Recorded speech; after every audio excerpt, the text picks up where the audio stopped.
পেঁয়াজ। নমস্কার বন্ধুরা, আমি ঐশী, আমি কমলিকা। আমরা আবার চলে এসেছি কিংডম অফ ঐশিকার তরফ থেকে নতুন আরেকটা ব্লগ নিয়ে। আজকে রবিবার আর সকালবেলা ন্যাচারালি 7:30 থেকে পড়া থাকে, কিন্তু আজকে 10 থেকে পড়া। ওই জন্যে আমরা মা আর ছেলেতে বসে পড়েছি নিজেরা পড়াশোনা করতে। ও সকালবেলা ঘুম থেকে উঠেই আমাকে বলেছে যে একটু অন্যরকম রান্না করো না, আর এই অন্যরকম শব্দটাই আমার আতঙ্ক সৃষ্টি হয়ে যায়। কি নতুন রকম করব, মাথা থেকে তাড়াতাড়ি করে বার করতে শুরু করতে হয়। তবে যেহেতু আজকে ছুটির দিন, আজকে পর প্রচুর কাজ। চলুন তাড়াতাড়ি কাজগুলো সারতে থাকি। দেখুন মা কত মন দিয়ে পড়াশোনা করছে।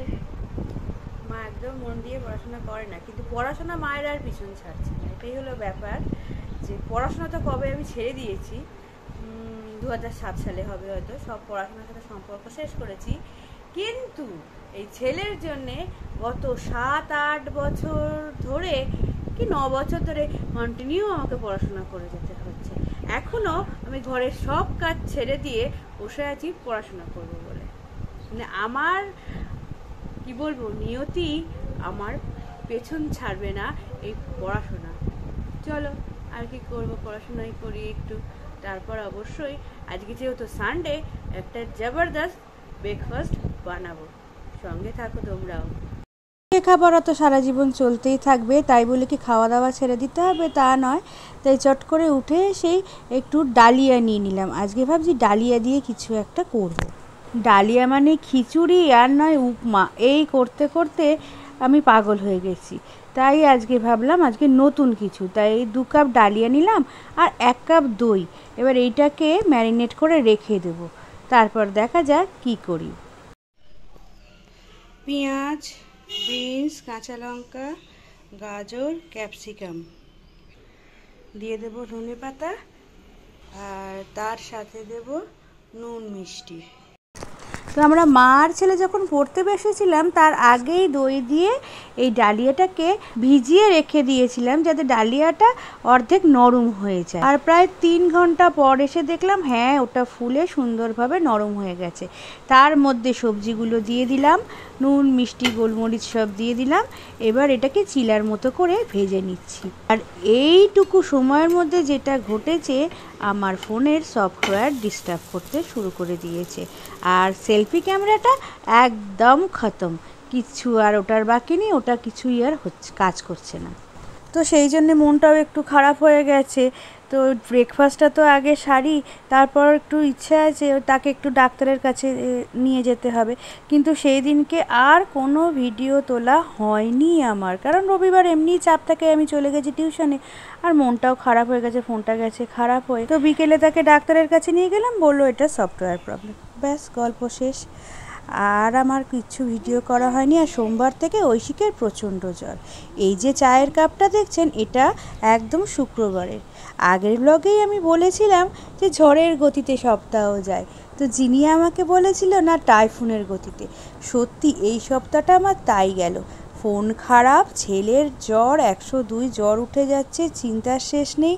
একে তো চারদিকে ডেঙ্গু হচ্ছে একটা ভয়, তারপর দেখলাম না ভাইরাল ফিভার, কিন্তু সেই নিয়ে আমার নাজেহালে সপ্তাহ কাটলো। তো এটা শুক্রবার সকাল, চাটা খেয়ে ব্রেকফাস্ট সেরে আমরা এখন রেল স্টেশনে যাব ঐশিকের স্কুলে। হাপে-আলির খাতা দেখানো হবে আজকে, সেই জন্যে আমরা বেরিয়ে পড়েছি। কিন্তু সে যে কি বৃষ্টি চলছে 2 দিন ধরে, সকাল থেকে তো শুধু ভাবছিলাম কি করে যাব, স্কুটিতে তো অসম্ভব যাওয়া। তারপর যখন ঠিক হলো চলো ট্রেনেই যাব, তারপরে স্টেশনে এসে দেখি ট্রেন লেট। 9:30 ট্রেন ঢুকবে দেখাচ্ছে 10:13। কতক্ষণ ধরে দাঁড়িয়ে আছি ওভারব্রিজের উপর। দেখুন একটা ব্যান্ডেল লোকাল এসে দাঁড়িয়েছে।